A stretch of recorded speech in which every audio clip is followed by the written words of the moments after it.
Hey, it is Bazzy from Reddit Heroes, and we have just managed to get our 200th win. So congratulations to everybody at Reddit Heroes for doing an excellent job and putting together yet another win. Fortunately, we were going to get it last war, but it just snuck away on us as we were up against a lopsided match against us. But this time we had a lopsided match that worked out in our favor. We were 29 Town Hall 9s and 1 Town Hall 8, and they just had a large mass of Town Hall 8s and below at the bottom. And then ironically, 1 Town Hall 11 right at the top, a nearly max Town Hall 11 that we didn't have a shot on. And actually, we tried to pick up the star. We got really close. We got a 47% and a 48%. So we don't have a lot of experience this. Our Town Hall 9s going up and taking out Town Hall 11s and high-level Town Hall 11s at that.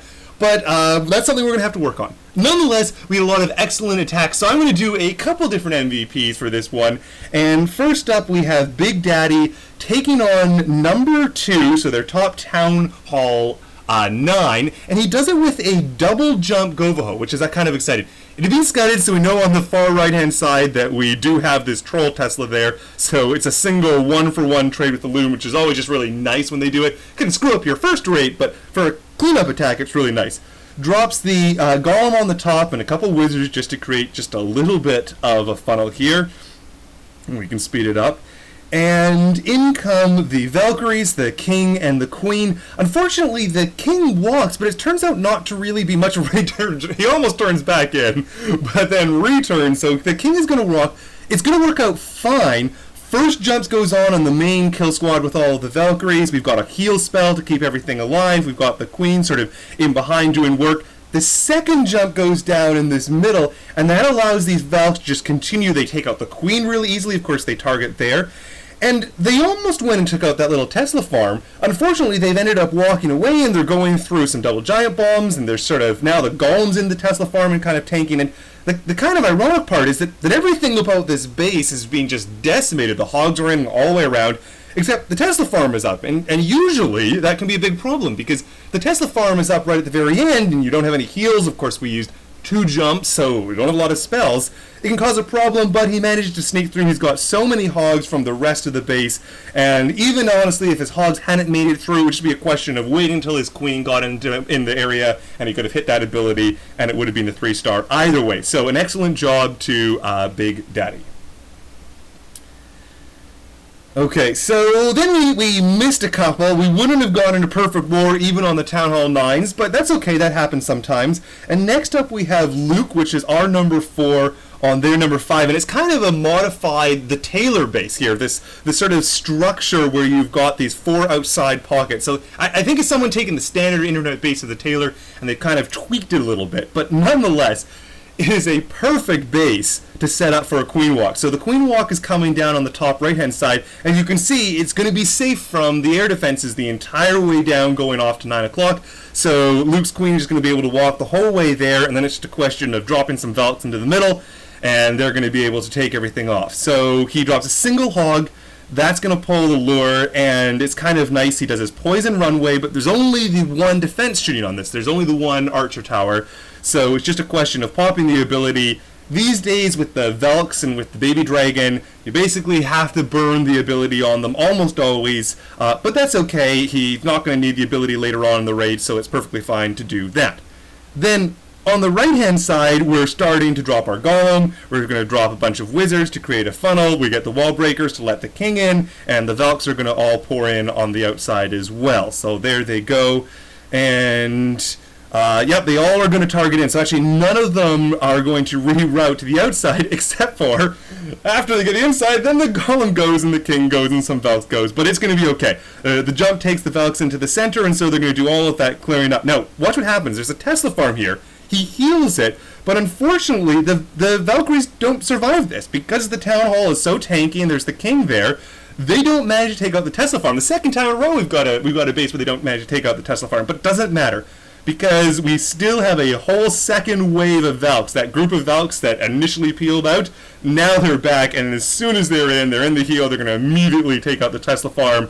The golem barely has been touched, it's still at half health, has not been exploded. The queen is still on its queen walk. There's no way that's going to go down. And so it's just a matter of time now, so we can put on the 2 times. In fact, I think we could even put on the 4 times here as we just run out this base. Simply a matter of walking around, and it's going to be an excellent 3-star for Luke. So congratulations to him. Okay.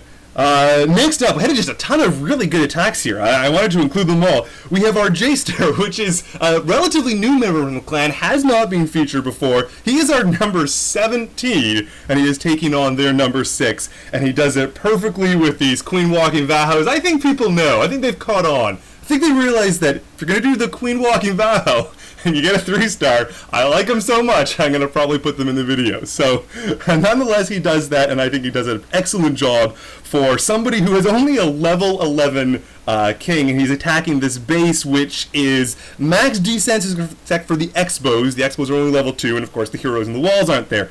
But similar story. Lures with the hog, the double poison runway, he takes out the CC, he has to burn the ability. A few little minions are going to be occurring up here on the top to be able to do some funneling, likewise down here on the bottom, so we're going to have this really, really nice wide funnel. And watch what's about to happen here. Yep, that level 15 queen of his is going to die. Now that's normally the end of a raid, right? That's a pretty important part, but his funnel is so good, he can drop all of his queens down, or all of his Valks down, and now the healers peel off. So it's actually not a disaster. I mean, there goes a bomb, but they're being healed by all of the healers. So it's not the ideal. You never want your queen to necessarily die, but it works out pretty good. They peeled off the Tesla farm in the center is just a disaster. It's just immediately eliminated, and those Valks are making work, and it sprinkles a few hogs in where it needs to be.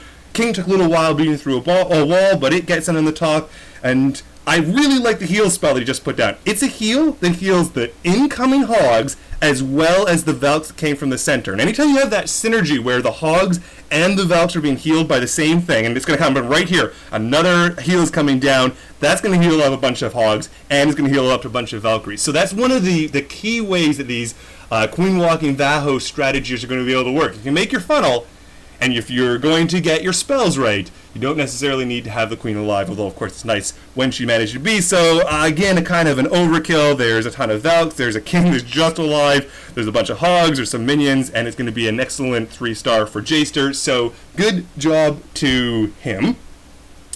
Okay, what do we have next? Now, I really like this attack from Amy, and I liked it because, kind of like what we were just talking about, the synergies between them. It's when the healers are going to peel off and transition between one unit and another unit. So, of course, it begins with the queen walk, and in this case, if you can see down here, there's a hole in the base. So, gets the giant bomb, which is really nice. Going to throw a golem in there that will begin the tanking, and everything's going to sort of work up the center. So the rage comes down here, and actually this initial timing here with the queen walk wasn't perfect because the rage is going on. Maybe could have survived it, but has to take the ability down. So we have burnt the rage and we burnt the ability, but it's not going to matter. The queen walk is still alive and the CC is done, which is the main goal. The jump spell comes in, that's going to just take all of these Valks, which pop in that little suicide hole, and run them in the right way. Now they're not going to pop out, so it's really important to have that jump down early, which is exactly what she does. They're going to walk right into the center where all these interconnected buildings are perfect for Valks. The heal's going to come down and clean them up. And off on the right-hand side, so it's sort of the Valks going out the middle, on the right-hand side we're going to have some hogs and a couple of those cleanup wizards. They're going to be taking out a few things. And it's starting to die down now. We have this split. There's two different walls that are being beaten through. But look what's going to happen right here. So the queen is going to be right up, and now the healers peel off. And that's where it's so successful. When you've got the queen and the Valks walking in the same direction, as soon as that queen gets healed, it's going to peel up. And now look what happens. The healers again, they peel off the Valks after they're healed, and they take the queen right up. So I really like that transition where they start on the queen, they go to the Valks, they go back to the queen, and that happens because you had these sort of parallel lines where the Valks were going up the center, and the queen was going up the left side, and the hogs were going up the right side. So everything's advancing through the base at the same time, and it makes it easy for those transitions to occur where the healers are dropping back and forth between different groups. So it turns out just to be a massive overkill in the end.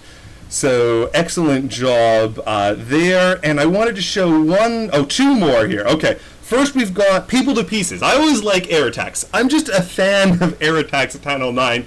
With the Velk era, it's just so easy to do Valkyries, but this is a perfect base. Low-level air defenses, sweepers pointed in all around this exterior ring, and I think this is perfect. So he does a little miniature kill squad with a golem and a few wizards. It has a couple of goals to get the queen, to get one of the air defense, and get to the CC. And as long as we've got that, it's going to be good. He's got a heal for it so that when he pops that king's ability, all those little barbs are going to be up and healed and raging around, so it's going to be nice.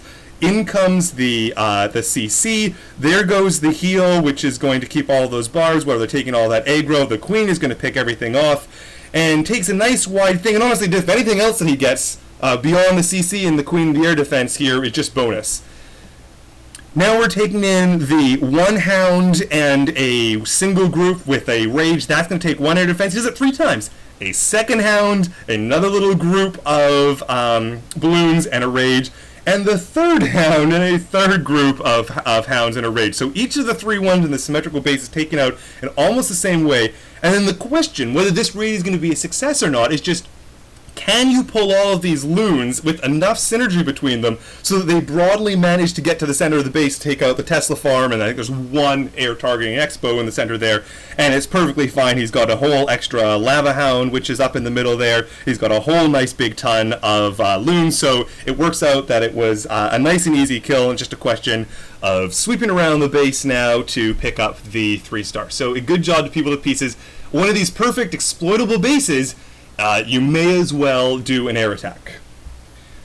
And the last one I'm going to do, also an air attack. I'm going to go down to 17, so this is Little Bazzy. This is my alternate here, and I really just like doing La Luna attacks on my alternate. I always search for the base that can be done with this. I like to have it in the repertoire. So the way this works is you have a Zap Quake going down on the one air defense. Ideally, you actually manage to zap it while the CC troops are going through. It turns out I slightly missed it this time, so as a result, the king is taken out, and in fact, the queen has to burn his ability. So it takes quite a while to take out the CC, but it doesn't matter. And that's what's so great about these Laloon ones, is that they're sort of hero independent. The hero has the singular job of taking out the CC, and you can do that with low-level heroes or high-level heroes. It doesn't matter. The structure works basically the same. So now we have the pathing from 2 different hounds going to the first one. They're going to soak up all these different balloons, a bunch of loons which are going to be coming in. You poison the queen, and then you rage the pups, and that's how you take the queen with the Laloon strategy. You poison the queen, and you rage the pups. And so that goes out, and now it's just more hounds and more loons coming in. Off to the left, it's against the sweeper, but there's nothing really targeting these loons. It's just all these cannons. A few more. We've got one more rage when we want to push out towards the last of these air defenses in a moment. But look how many loons are up. We've got 2 hounds up. It's just a massive overkill. One last rage to push to the Tesla farm here, which is going to be absolutely no problem. And then they're just going to be able to work through the base. And the problem with this attack, if it was going to fail, it was going to fail on time, because there's 2 hounds here which are not popped, and as a result, there's not a lot of pups. They've got a relatively good spread, and the loons thankfully split, so it will be the 3 stars, is going to be able to get in on time, but that can be the problem with the Laloon on the low-level bases, with the low-level air defenses on the outside, is if the hounds don't pop, sometimes you're going to run out of time. So managed to make this off here. So let's leave the recap there. Congratulations to everybody for your 200th win. Super excited, and we're going to see what we're going to be able to get tomorrow.